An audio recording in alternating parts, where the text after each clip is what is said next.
Salam budaya Rahayu.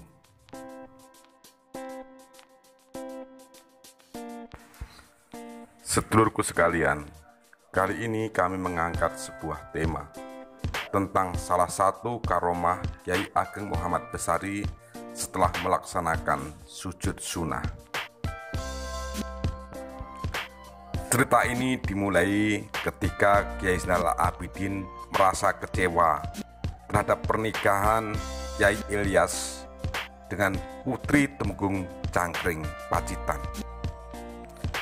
Maka saat pengantin diunduh ke Tegalsari, Kyai Zainal Abidin tidak mau memperlihatkan diri. Ia bersembunyi ke rumah kakaknya, Kyai SK di Coper.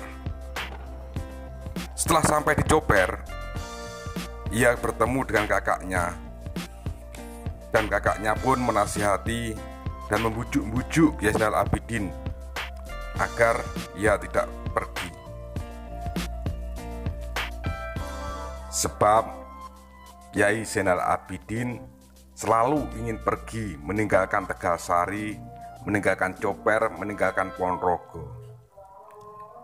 Maka Kyai SK punya pandangan agar Kyai Zainal Abidin menghadap kepada Sang Romo, yakni Kyai Ageng Muhammad Besari.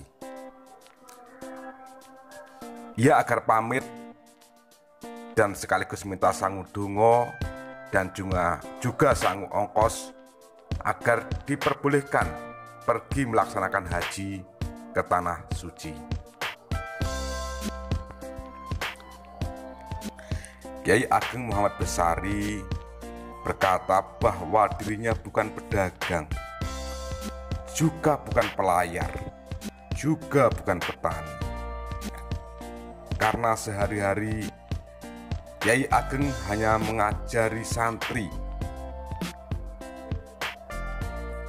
Melihat hal itu, Kyai Zainal Abidin tidak menjawab, hanya diam saja karena merasa iba hatinya terhadap ayah bundanya.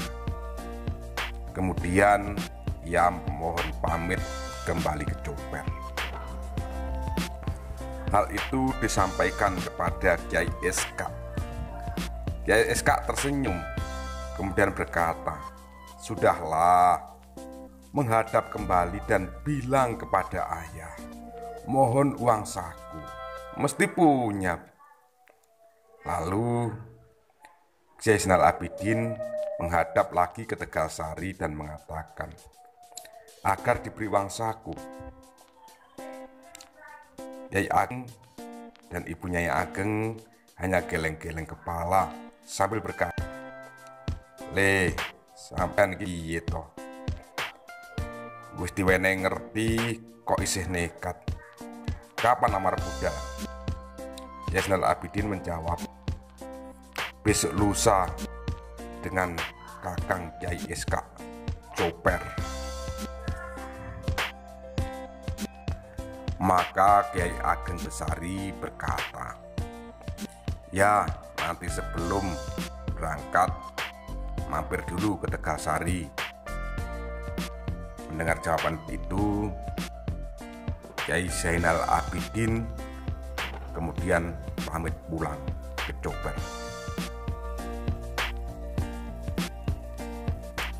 Benar juga, lusanya kedua putra Kyai Ageng Muhammad Besari bersama-sama pada berangkat dari Coper menuju ke Tegalsari perlu menghadap Ramanda untuk mohon doa restu dan uang saku.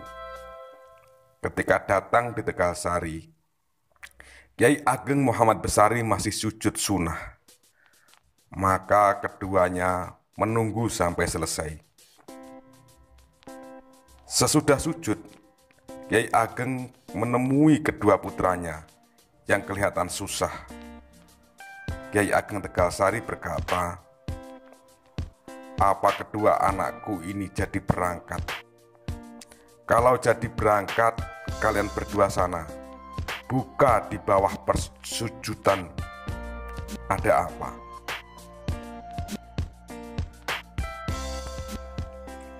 Kalau ada emasnya, ambillah secukupnya untuk dipakai ongkos perjalanan.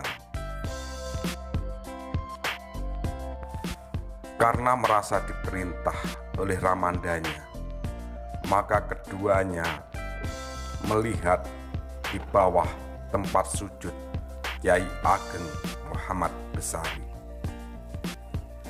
Betapa terkejut kedua putra Kyai Ageng ini karena melihat di bawah tempat sujud tersebut ada emas yang banyak sekali. Keduanya pun mengambil sesuai perintah Kyai Ageng, yakni secukupnya untuk perjalanan naik haji ke tanah suci. Demikian dulu, semoga bermanfaat.